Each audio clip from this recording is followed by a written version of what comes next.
Today, Agbogbloshie to be revamped. Takoradi girls follow-up story. Third Takoradi kidnapper extradited to Ghana. Ghana Railway Company Limited completes another test run. Regulation for massage industry. NDC leads demo in Kumasi. And patient safety addressed. Hello there and welcome. It's Friday the 20th of September.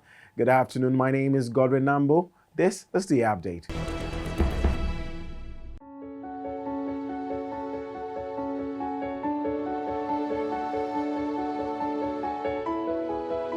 Thank you for staying with us. Now, Vice President Dr. Mahmoud Bawumia yesterday outdoored government's plan for Agbogbloshie Market and the Old Fadama area, popularly known as Sodom and Gomorrah in Accra.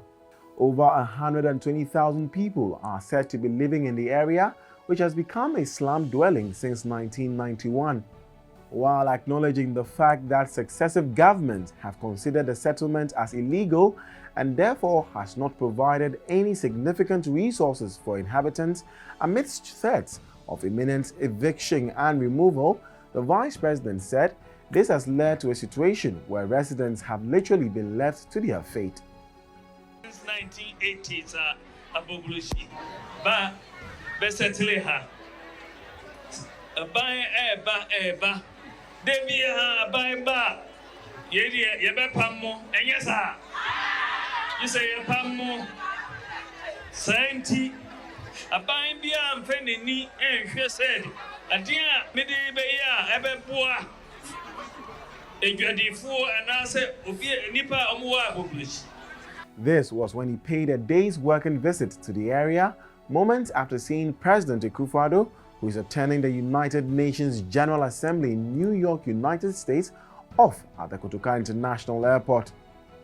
Dr. Bawumia revealed that government is set to construct 4 different 80-unit lavatories, 20-unit 4 bathhouses to serve the needs of the area. Government also resolved to provide street lights in the area in the coming week, while it has decided to put up a new story building to replace the old community center in the area, which was razed down by fire some time ago. Now, the Vice President also announced government's plan to construct a new police station to replace the existing Old Fadama police station. Dr. Bawumia also promised government will start by paving the markets and follow it up with the construction of a new sheds and provision of light, as well as provide 23 cubic containers for waste management.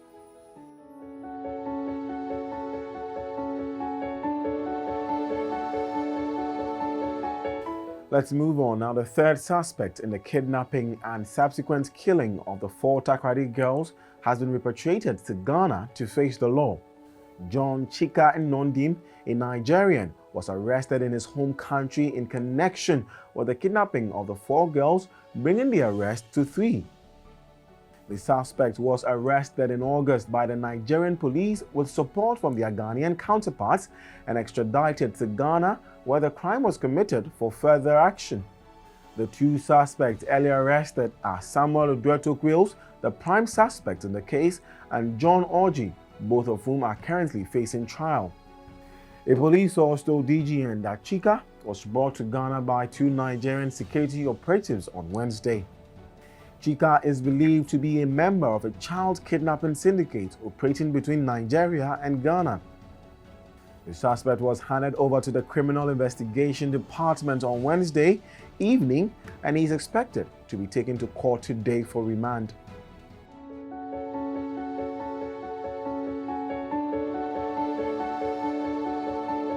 Now, the Ghana Railway Company Limited on Tuesday successfully carried out a test run on the Kojokrom to Takra rail line in the western region. Passenger service on the Kojokrom-Takra rail line has been out of service since September 13, 2007.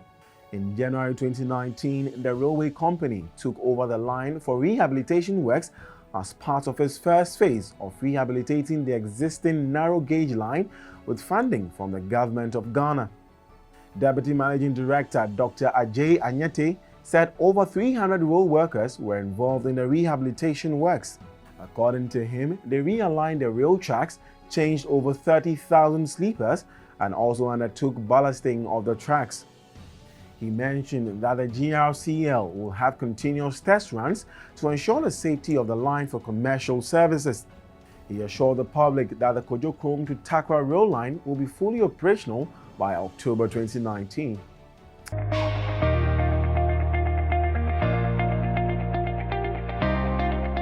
Now, the free-for-all system of the massage and spa industry may see an end soon following the call for regulations. Chief Executive Officer of Spa, Body and Beyond, Hetty Mercer-Ricketts, said the massage therapy and wellness industry in the country is evolving to support the health system and must be regulated.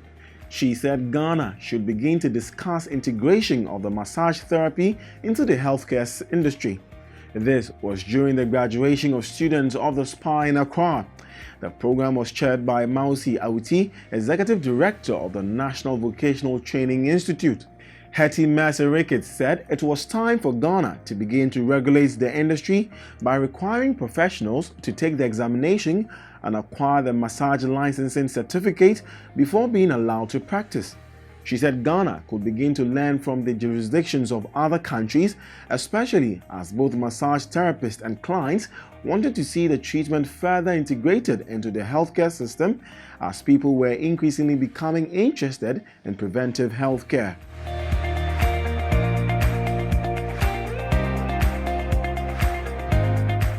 The Ashanti Regional Branch of the National Democratic Congress (NDC) on Thursday led a demonstration in Kumasi to protest against what it described as unbearable economic conditions in the country. The demonstration, dubbed Kumia Preku, saw some members of other parties joining the protest to drum home their concerns as they marched through the principal streets of Ghana's second largest city. Various speakers, including Peter Otokuno and Augustus Nana Kwesi, Ashanti Regional NDC Chairman, lambasted the new Patriotic Party (NPP) administration for causing hardship in the country. The regional NDC chairman took a swipe at the Nana Akufo-Addo-led administration for failing to deliver on its campaign promises, saying that the rising cost of living, arbitrary increase in utility bills and taxes had made life uncomfortable for the ordinary citizen. The majority of Ghanaians, he noted, were fed up with the growing difficult living conditions, stressing that they would continue to demonstrate until the government responded positively to the plight of the people.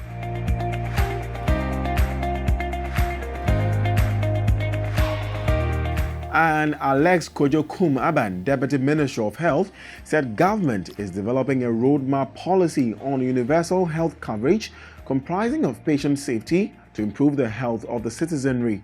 This, the minister said, was necessary because many patients suffer avoidable harm or were put at the risk of injury while receiving health care. The Deputy Minister of Health said this at a 3-day National Patient Safety and Healthcare Quality Conference in Accra. The event was held under the theme, No Quality, No Coverage, Water Sanitation and Hygiene and Infection Prevention in All Healthcare Facilities Now. The conference is a collaboration with the Ministry of Health, agencies and health partners to contribute to the global effort in achieving quality universal health coverage by 2030. The goal of the conference is to create a platform for all stakeholders in the space to discuss patient safety and healthcare quality across clinical and public health in relation to, but not limited to, water sanitation and hygiene, as well as infection prevention and control. Mr. Aban announced that Ghana, Ethiopia, and South Africa were among African countries selected to model the Africa Initiative involving 10 hospitals, and it is aimed at reducing avoidable harm by 25% in 2 years.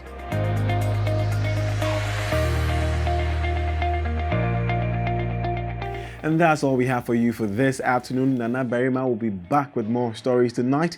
Until then, visit our website at dailyguidenetwork.com for more news, or on social media at Daily Guide Africa on Facebook, on Instagram and YouTube at the Daily Guide Network. The update is brought to you by Diamond Cement and powered by Press Express. Many thanks for watching. My name is Godwin Nambo. Enjoy the rest of our programs.